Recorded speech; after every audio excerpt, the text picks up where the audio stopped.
নমস্কার বন্ধুরা, কেমন আছেন সবাই? আজকে চলে এসেছি একটা নিরামিষ পদ নিয়ে। নিরামিষ পদটা কি? পটল পোস্ত, মানে সর্ষে পোস্ত দিয়ে পটল। তো ভীষণ ভালো। এটার কোনো দানা কিন্তু আমি ফেলিনি, ছাড়িয়ে নিই, দুদিকটা দেখো চেলা করে নিয়েছি। আর এবার আমি নিয়ে নিচ্ছি কিছুটা সর্ষে, তার সঙ্গে দিয়ে দেবো কিছুটা পোস্ত। পোস্তর ভাগটা বেশি দিয়েছি, সর্ষেটা একটু কম দিয়েছি। দিয়ে দিলাম একটু নুন আর একটা কাঁচা লঙ্কা। তারপরে সেটাকে নিয়ে আমি রেখে দিয়েছি আর বেটে নিয়েছি আর কি শিলে। আর তারপরে দেখো পটলটা নুন হলুদ মাখিয়ে ভেজে নিচ্ছি। কারণ কি, নুন হলুদ দিয়ে পটলটা ভাজলে ভেতরে নুন হলুদটা ঢুকে যাবে, বেশ সুন্দর মতো নুনটা ঢুকে গেলে ভালো হবে, নাহলে কিন্তু ফ্যাচ ফ্যাচ করবে, একটা জল জাতীয়। আর এটা কিন্তু দানাওয়ালা পটল নয়, যেটা ওই মানে কম দানাওয়ালা পটল সেটাই।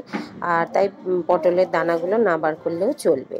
তো নরম ভীষণ এই দানাগুলো। তারপরে দেখো একটু কালো জিরে কাঁচা লঙ্কা ফোড়ন দিয়ে ওতেই আমি সর্ষে পোস্ত বাটাটা দিয়ে দিয়েছি। তার মধ্যে দিয়ে দিলাম একটু টমেটো পেস্ট আর নুন দিয়ে দিয়েছি। দিয়ে আমি একটু নাড়াচাড়া করে নেবো। দিয়ে হলুদ দিয়েছি। লঙ্কাটা যে যার স্বাদ অনুযায়ী দেবেন। আমার লঙ্কা বাটা ছিল একটা, আর দুটো আমি ছোট ছোট করে কেটে দিয়েছি, মানে চেলা করে দিয়েছি আর কি। তো সেটাই দেখো নেড়ে চেড়ে নিলাম, কিছুক্ষণ অপেক্ষা করছি এবার, মানে 2 মিনিট মতন। কারণ কি, বেশি ভাজলে কিন্তু আবার মানে তেতো হয়ে যাবে, সেই জন্য। আর দেখো আমি একটুখানি মশলার বাটি ধোয়া জলটা ওতে আমি দিয়ে দিলাম। মশলার বাটি ধোয়া জলটা দিলাম এই জন্যই, কারণ নাকি স্বাদ নাকি বেশি বেড়ে যায়। এবার দেখো ততক্ষণই অপেক্ষা করবো, তেলটা যতক্ষণ না ছেড়ে আসে। তারপরে দেখো আরও বেশ খানিকটা আমি জল দিয়েছিলাম, কারণ পটলগুলো ভাজা আছে, তারপরেও একটু সেদ্ধ হতে সময় লাগবে, তো সেই জন্য। আর এই রান্নাটা কিন্তু একটু মাখো মাখো হবে, এটা গরম ভাত দিয়ে খেতে বেশি ভালো লাগে। আর ভাজা পটলগুলো দেখো তো আমি ওর মধ্যে দিয়ে দিয়েছি। একটু নাড়াচাড়া করে এখন অপেক্ষা করতে থাকছি, কারণ কি পটলটা সিদ্ধ হয়ে যাবে। তো আমি একটুখানি মিডিয়াম আছে এটাকে মানে ঢাকা দিয়ে রেখে দিয়েছিলাম। আর সেদ্ধ হয়ে গেছে।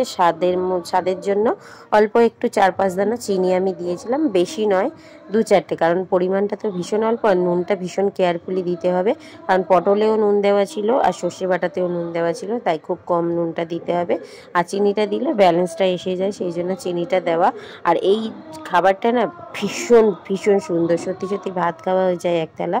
তো যাই হোক, এভাবে আমি পটলটা দেখো আবারও নাড়িয়ে চাড়িয়ে নিচ্ছি চিনিটা দেওয়ার পরে, যাতে চিনিটা সব জায়গায় মিশে যায় ভালো করে।